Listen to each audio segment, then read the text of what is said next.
PCP club. और आज हम लोग पढ़ने वाले हैं 9th क्लास का बायोलॉजी का चैप्टर है जो आपका टिश्यू। उसमें एक टॉपिक है कॉम्प्लेक्स परमानेंट टिश्यू।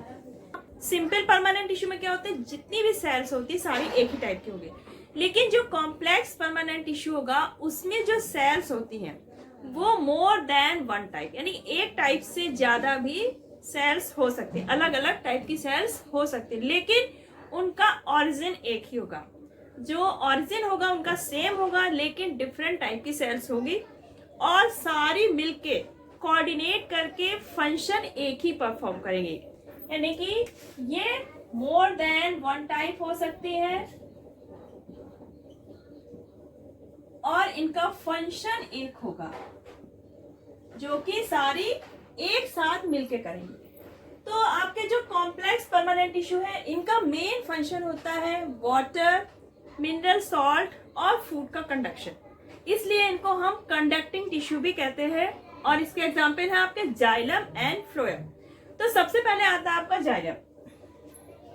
आपका जो परमानेंट कॉम्प्लेक्स टिश्यू है प्लांट का, दैट इज जाइलम। ये करता क्या है, रूट से वाटर और मिनरल्स को ले, जितने भी पार्ट्स होंगे सब तक क्या करेगा, पहुंचाता है वाटर मिनरल को।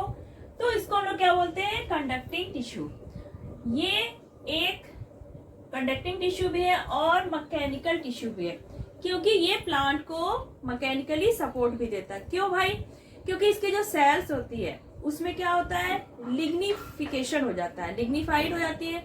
लिग्निन कैसा होता है, एक स्ट्रॉन्ग सीमेंटिंग मटेरियल है, तो ये प्लांट को मैकेनिकल सपोर्ट भी करता है। अब जो आपका जाइलम है ये मेनली 4 टाइप की सेल से मिलकर बनता है, ट्रैकीड्स, वेसल और ट्रैकी। Xylem parenchyma. फोर्थ है आपका जाइलम स्क्लेरेन्काइमा, या फिर इसको फाइबर कह सकते हैं। तो आपका जो ट्रैकीड्स है, वेसल्स और जाइलम स्क्लेरेन्काइमा, ये तीनों ही नॉन लिविंग होते हैं। ये कैसे होते हैं, ये तीनों ही नॉन लिविंग होते हैं। और जो आपका जाइलम पैरेन्काइमा ये आपका लिविंग होता है। Tracheids, vessels and xylem sclerenchyma ये तीनों ही सेल्स इसकी नॉन लिविंग होती है, क्योंकि इन तीनों में क्या होता है, लिग्निफाइड सेल वॉल। इनमें क्या हो जाता है, ये डेड होती है और इसमें लिग्निफाइड सेल वॉल हो जाती है। बीच का जो मटेरियल है इसका साइटोप्लाज्म ये खत्म हो जाता है। तो सबसे पहले आता है आपका वेसल, जो कि सबसे ज्यादा इंपॉर्टेंट पार्ट है जाइलम का। इसमें क्या होता है, ये वाइडर और शॉर्टर ट्यूब्स होती है छोटी छोटी, लेकिन ये बहुत सारी सेल्स एक दूसरे में स्टॉप करके लॉन्ग, वेरी लॉन्ग ट्यूब बना लेते हैं, मतलब पूरा वाटर पाइप की तरह, जो कि पूरे ग्राउंड पार्ट से लेके पूरे प्लांट के टिप पार्ट तक एक वाटर चैनल बन जाता है। ये बहुत सारी सेल्स ऐसे एक दूसरे के ऊपर क्या हो जाएंगी, स्टॉक हो जाएंगी और एक लंबी सी ट्यूब बन जाएगी। इसके जो बीच में, अब जैसे एक ये सेल हुई, इसके ऊपर दूसरी ऐसे ही सेल रखी होगी, बीच में जो इसका ये ट्यूब का बीच का पार्ट होगा, यहाँ पर क्या होता है, ये लेयर डिसॉल्व हो जाती है और एक ट्यूब लाइक स्ट्रक्चर बन जाएगा। वाटर बिना किसी रुकावट के ऊपर तक आराम से चला जाता है। और जो आपकी ट्रैकीड है तो ये काफी कुछ इससे मिलती है, लेकिन इसके जो एंड्स होंगे वो कैसे होते हैं, क्लोज्ड होंगे, टेपरिंग एंड्स होते हैं। ये लेंथ वाइज वाटर का ट्रांसपोर्ट नहीं करेगा। जो आपका ट्रैकीड है इसमें क्या होता है, साइड में जो इसकी वॉल है सेल की, उसके साइड में छोटे छोटे पिट्स बन जाते हैं। अब पिट्स बनते कैसे हैं, यहाँ पर कुछ पार्ट में क्या होता है, लिग्निफिकेशन है वो यहाँ पर नहीं हो पाता, तो ये पार्ट वाटर ट्रांसपोर्ट के लिए सुटेबल है, क्योंकि अगर यहाँ पर लिग्निन होता तो वाटर ट्रांसपोर्ट नहीं हो पाता। तो कुछ पार्ट्स में लिग्निफिकेशन नहीं हो पाता और ये फिर लैटरल वाटर का ट्रांसपोर्ट करेगा, क्योंकि एंड तो इसके क्या है, क्लोज्ड है, तो ये साइड वाइज वाटर का ट्रांसपोर्ट करेगा। आपका आता है जाइलम पैरेन्काइमा। ये इसका क्या है, जाइलम का लिविंग पार्ट है, ये फूड भी स्टोर करता है और लैटरल वाटर ट्रांसपोर्ट में भी हेल्प करता है। तो ये तो हो गया जाइलम का स्ट्रक्चर। मेन आता है जाइलम का फंक्शन। तो जाइलम कैसा है, कंडक्टिंग टिश्यू है। ये ग्राउंड से रूट के थ्रू क्या करेगा, वाटर लेगा, मिनरल लेगा और प्लांट्स के सारे पार्ट में पहुंचा देगा। और जो इसकी सेल्स है कैसी है, लिग्निफाइड है, इसलिए ये प्लांट को मैकेनिकल सपोर्ट में भी हेल्प करता है। कॉम्प्लेक्स प्लांट टिश्यू है आपका फ्लोएम। फ्लोएम को बास्ट भी बोलते हैं, बास्ट फाइबर। जो आपका जाइलम है उसको हम लोग वुड भी बोलते हैं। तो जो आपका फ्लोएम है ये भी क्या है, कंडक्टिंग टिश्यू है। इसका मेन काम क्या है, जो लीफ में फूड बनता है उसको ये प्लांट्स के सारे पार्ट्स में पहुंचाता है। ठीक, तो ये हो गया फूड का कंडक्शन करने वाला।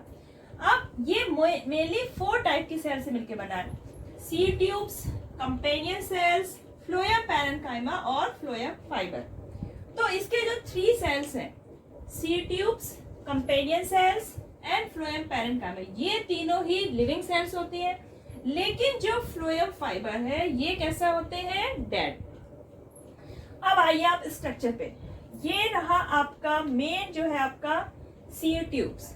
जो मेन फंक्शन है यहाँ पे फ्लोएम का वो किसके थ्रू होता है, सीड ट्यूब। अब इसमें क्या होती है, ये इलोंगेटेड होती है, ट्यूब लाइक होती है ये भी। लेकिन जो फ्लोएम है ये भी ट्यूब लाइक ही होती है, लाइक वाइज जाइलम, बट ये इतना ज्यादा मैकेनिकल सपोर्ट नहीं करती प्लांट को जितना जाइलम करता है। तो सीड ट्यूब्स क्या है, ये ट्यूब लाइक स्ट्रक्चर है। जो इसमें सेल्स के एंड्स होंगे वो कैसे होते हैं, नाम से इसके समझ में आ रहा होगा, सीव यानी कि छलनी। तो जो इसके एंड्स होते हैं, एक सेल के एंड्स कैसे होते हैं, बीच बीच से ऐसे छेद टाइप से बने होंगे, जैसे ये छलनी बनी है। तो ये क्या होगा, जो फूड होगा वो एक सेल से दूसरे सेल में ट्रांसफर होता रहता है इन पोर्स के थ्रू, जो कि ये सीव प्लेट्स कहलाएगी। क्या कहलाती है ये, सीव प्लेट। ये परफोरेटेड वॉल होगी और यहाँ से फूड एक सेल से दूसरे सेल में ऐसे पहुंच जाएगा। अब जब ये मैच्योर हो जाती है आपकी सीव ट्यूब, तो क्या होता है, इसका जो न्यूक्लियस होगा वो डिजनरेट होता है। साइटोप्लाज्म इसका थोड़ा साइड में आ जाएगा और ये सारी जो इसकी सेल्स होंगी, अलग भी सेल्स होंगी, सारी सेल्स का साइटोप्लाज्म एक दूसरे से कनेक्शन में रहता है थ्रू दीज सीव पोर्स। ठीक, अब इसका न्यूक्लियस तो खत्म हो गया मैच्योरिटी में, लेकिन फिर भी ये लिविंग कैसी है, तो इसका साथ देने के लिए इसके साइड में लगी होती है कंपेनियन सेल, यानी कि इसकी कंपनी देने वाली सेल। अब ये क्या करता है, सीड ट्यूब मेन काम करेगा, इसको जिंदा रखने का काम कौन करेगा, कंपेनियन सेल। कंपेनियन सेल का मेन काम है कि सीड ट्यूब को जिंदा रखना ताकि वो काम करता रहे। अब कंपेनियन सेल में क्या होता है, अच्छा खासा न्यूक्लियस भी होगा, एक्टिव साइटोप्लाज्म होगा, क्योंकि इसको खुद भी जिंदा रखना है अपने आप को और बगल में जो सीड ट्यूब है, इसलिए इसका साइटोप्लाज्म कैसा होता है, एक्टिव। काफी इसमें माइटोकॉन्ड्रिया भी होते हैं, राइबोसोम। तो कंपेनियन सेल का मेन काम क्या हो गया, सीड ट्यूब के साइड में रहकर उसको जिंदा रखना। ठीक है, और सीड ट्यूब क्या करेगा, मेनली फूड का कंडक्शन हमारा सीड ट्यूब करेगा। अब आता है आपका फ्लोएम पैरेन्काइमा। फ्लोएम पैरेन्काइमा भी क्या है, एक लिविंग सेल है फ्लोएम का। मेनली इसका काम होता है फूड का स्टोरेज करना और लैटरल फूड का कंडक्शन। इसके जो साइड में जैसे सेल्स होंगी तो वहां पर ये लैटरली फूड का कंडक्शन करता है। जो आपका 4th सेल है आपका फ्लोएम फाइबर, इसकी वॉल्स कैसी होती हैं, थिक होती हैं, तो इलोंगेटेड होती है, स्पेंडल शेप्ड सेल होंगी। तो इसकी वॉल थिक है, तो ये कुछ अमाउंट में प्लांट को मैकेनिकल सपोर्ट प्रदान करता है। अब आपके जो कुछ फ्लोएम फाइबर्स होते हैं, जैसे जूट है, हेम्प है, फ्लैक्स, ये इकोनॉमिकली काफी यूजफुल है। फ्लोएम का मेन फंक्शन है फूड का स्टोरेज करना और फूड का जो लीफ में बना हुआ है उसको प्लांट्स के सारे पार्ट्स में ट्रांसपोर्ट करना। तो ये था आपका जाइलम और फ्लोएम, जो कि आपके कॉम्प्लेक्स परमानेंट टिश्यू है।